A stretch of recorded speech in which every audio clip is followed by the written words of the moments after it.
Seenaa keessatti qabsaa'onni Oromoo hedduun qabsoo saba isaaniitiif manarraa bahan naannoo dhummuugaa teessoo isaanii taasifachuudhaan socho'aa akka turan namoonni ni dubbatu.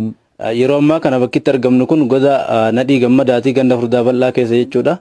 Nadhiin Gammadaa qabsaa'aa Oromoo iddoo kanatti goda amma arginu kana keessatti boqochaati kan ture. Ragaan adda addaas kan jiru yoo ta'u amma naannoo kanatti bakki kun daaraa ibiddaati. Yeroo sanitti waan akka bunaa fi nyaanni isaa asitti dhiyaatee fi asitti marii adda addaa geggeessaa akkaataa qabsoon tun itti fufuu dandeessu goda kana keessatti mari'achaa asuma yoo ol baan immoo as gubbaa dirreen jirti. Dirreen tun immoo iddoo shaakala isaan ispoortii itti goggodhanii fi bakka kubbaa yeroo takka takka itti taphatan tole. Baaroo Tumsaa, Nadhii Gammadaa, Galaasaa Dilboo, Guutamaa Hawaasa isaan sunniin qabsaa'ota warra akka sadarkaa biyyaatti illee beekamanii jechuudha. Warroota naannoo kana turanii asitti qabsoo uummata Oromoo gaggeessaa warra turanidha.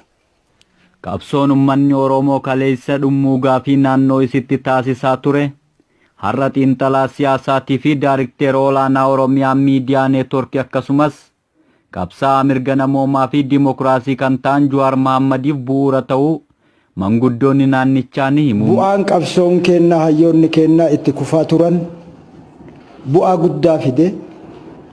Ilmaan baay'ee nu hore ka akka xiinxalaa siyaasaa addunyaa Jawaar Mahaammad ka akkanaa kana nuu dhale.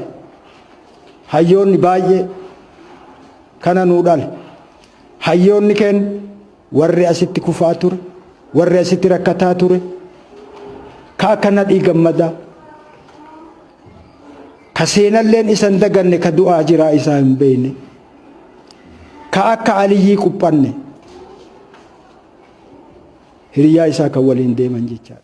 Yeroo mana barumsa sadarkaa tokkoffaa dhummuugaa barachaa turettis baandii wallistootaatii fi garee hawwisoo mana barumsatti ijaaruudhaan guddina aadaa afaanii fi seenaa akkasumas aartii Oromootiif tumsa taasisuu caalatti sirboota warraaqsaa qindeessuudhaan Oromummaa fi sabboonummaa barsiisaa akka tures ni dubbatama.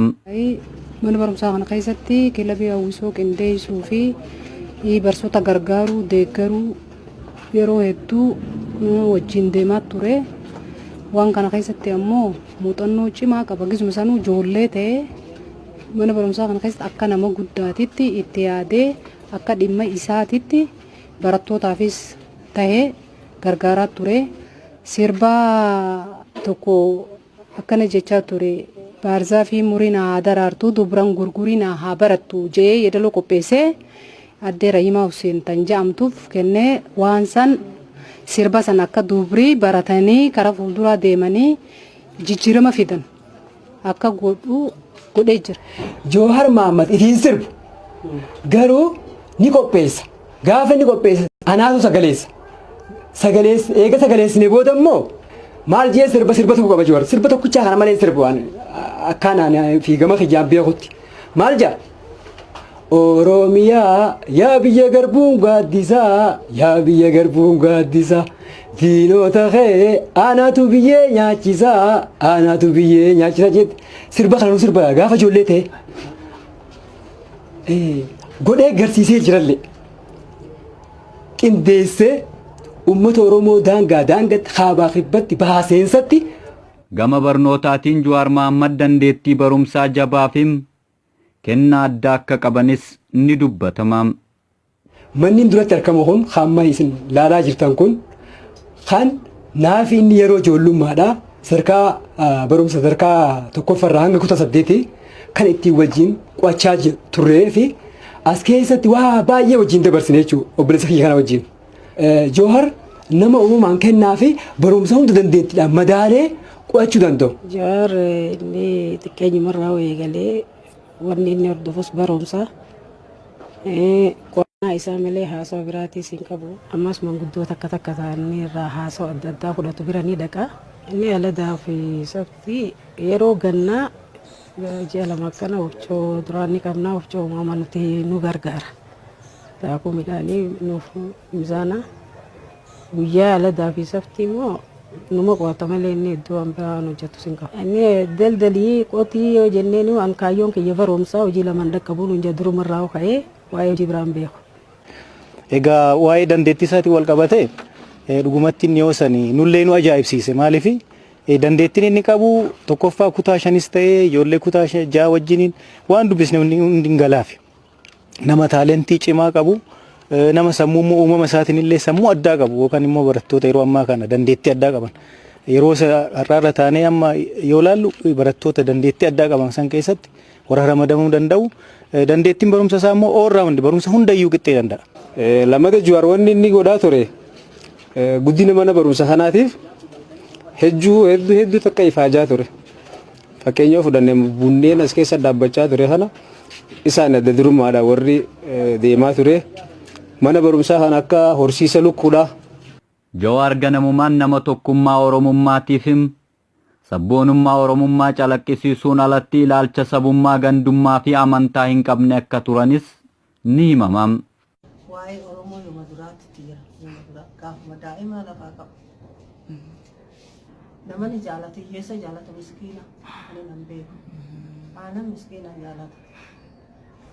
Yeroo san keessatti nama nuti waa'ee Oromummaa sana nuti hordofne inni immoo waan beekuuf jechoota tokko waan inni yeroo san jiru irraa kaafne amma immoo bakka inni waan amma inni itti jiru kanarraa yoggaa laallu waan yeroo san inni haasa'u amma nullee nama yaadanneetiin waan san xiinxalaa jirra. Sabboonummaan isaa barra nutu amma hawa isa wajji asit dalannee wajji guddifne kun waan inni dalagu kana irraa nutti manaa bataate wallaalleeti irra nu dhibdee hedduutti rakkannee ture. Nu achi waan san arke gaa nutu silaa nutu irra nama guddaa nutu waan Oromummaa kana harka ture isaan nu dura arke sun kan rabbiiti waan ni goonu jiru. Yooma sanuu sandaran nu iyyuu isarraa waa hubachaa turre yoo san ofii keenya dura waa yeroo sanis yeroo sirnichi illee xiqqoo sodaachisaa ture kan ijoolleen hagana Oromummaan galeef kan sabummaan hagana galeef waan jedhu nu iyyuu ijoolluma kanarraa egaa ijoolleen hagana cimanii waan jedhu yoo sanu Oromummaa irraa dubbata isa waa'ee Oromoo daran ol kaasee dubbata istiil qabsoon har'a irra jiruu fi jijjiirama har'a saba kana keessatti dhufeenis wal qabsiifnee olaal waanuma duraan isa keessa jiru santu isarraa ka'e kanaaf Jawaar nama cimaadha nama Oromummaa qabu nama quuqama qabu nama immoo waan jedhe san illee jijjiiree bira ga'uu danda'u sabaanillee nama qoodu amma naannoo kanatti hubhatte uummanni kiristaanni jira islaamni jira yoo sanis yoo ijoollee barsiisnus ijoollee islaamii kiristaanni waliin baratu qoqqoodiinsa akkasiin qabu waa'ee naannummaa waa'ee dhiphummaa maal jennee amma akkasitti ibsan tokko jira inni waan akkasiin qabu ilma namaa akkuma ilma namaatitti kan kabaju maaliif asuma yoo barsiifnullee amma barsiisaa saba adda addaatu as keessa ture yoo sanillee akkasitti qoqqoodiinsa namaan qabuun ilma namaa ilma namummaatiin kan kabaju waa'ee har'a irra jiru kana waa'ee qabsoo Oromummaan har'a irra ga'e kana isa keessaa dubbataa ture na dandeettii akkasii dandeettii addaa nama qabu dhugumattuu har'a irra taanee Jawaar kaleessan yoo isa madaallu bakki irra ga'ee fi bakka inni jiru kunis waan moosan ijoollummaa isaatitti kennaa rabbiin isaaf kenname natti fakkaatana nama cimaa turelleedha. Yeroo kanatti wanni inni godhaa ture akkuma mana barumsaa keenya seenee hawwisa mana barumsaa keenya namni qindeessaa ture jalqaba irratti isa. Jawaar yeroo sanitti Oromummaa tan yeroo san isaa galtee jirti. Oromummaan isaa galtee jirti. Jawaar Mohammad dhugaa fi haqarraa nameef duubattiin jenneefim ganamumaan mirga namootaatiif falmaa akka tures hiriyoonni isaanii dubbatu. Dhugarraa namni san deebisu. Dhugarraa namni deebisu karaa malee itti deema yotte. Karaa sobaatiin itti deema yotte muraa mataa isaan fudhatu.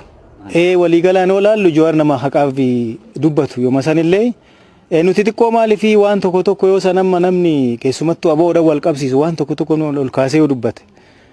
Waan kana ati ijoollee waan taateef barsiisotatu sii kenne jedhu waan akkana kanarraa of eegi maaliif yeroo san irratti waa'ee Oromummaa kana ol kaastee dubbachuun baay'ee rakkisaadha keessattuu naannoo kanatti.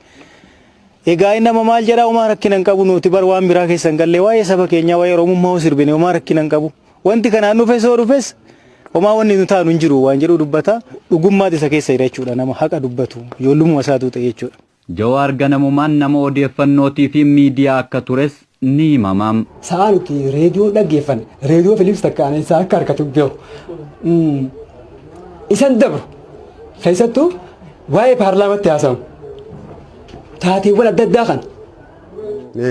Amma inni amalli isaa guddaan manguddootti isin ilaalaa raadiyoona harkaan buusu raadiyoona qabatee raadiyoona kana humnaan ala caqasaa ni deemmataanii bakka deemuus waggaa taa'uus bira kaa raadiyoona kanaaf manguddoo wayii jala deddeemee haasawaa akkasii barbaade.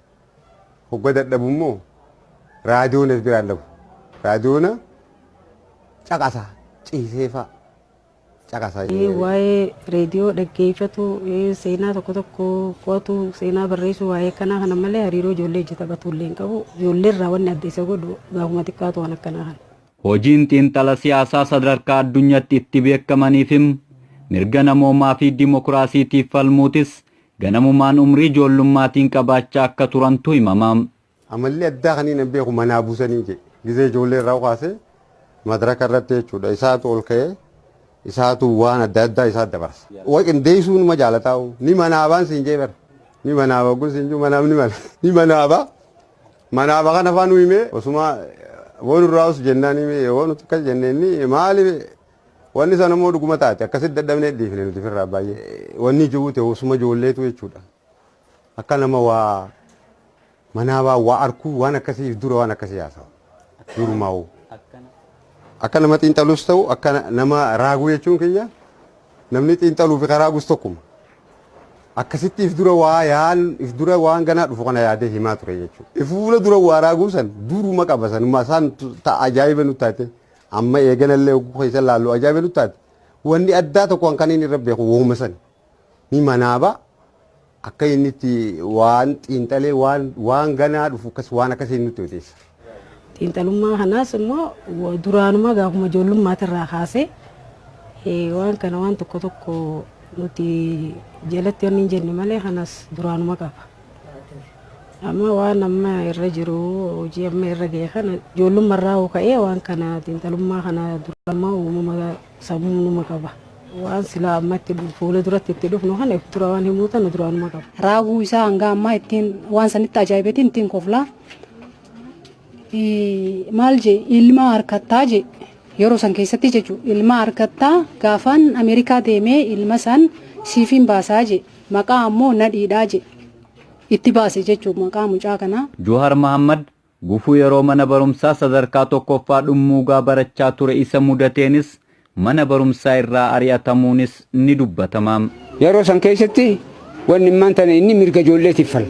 Kana gaammaa sirratti barsiisonninis yeroo baddu waan taateef jecha ni himannaa isaan dadhabne waan jedhu ni kaasanii akka horeetitti yeroo baddu waan taateef jecha ijoolleen tun waan feetes taatu eega ajaja keessan fudhachuu didde bakka amata tokkoof mana barumsaa kanarraa haa baatu maaliif kana jenna.